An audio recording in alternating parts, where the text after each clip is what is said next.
Morning. I see a lot of people confused by the delay integration in Meyer sound. So just made today like a small tutorial.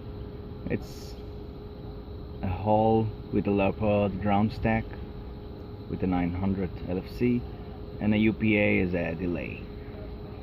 So first of all, see the no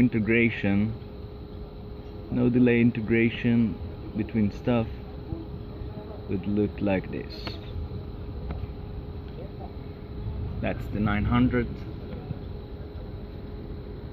That would be the UPA. This is the leopard. So the 900 and the leopard obviously phase match, and the UPA just falls about. And now if you use delay integration, you need to use it like this. On the first channel I have the leopard, the second channel is the 900. It has the delay integration for the 900, and the UPA has the UPA integration. Why 100? Because we could use also the 125.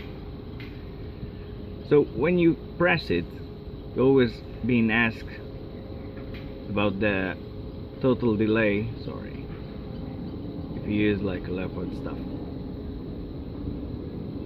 So the leopard doesn't need it, but the 900 does.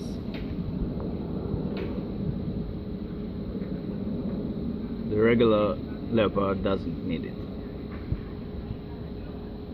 Let's see it in the graphs.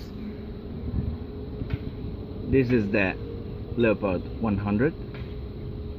This will be the UPA 100, and this will take the 900 without the delay.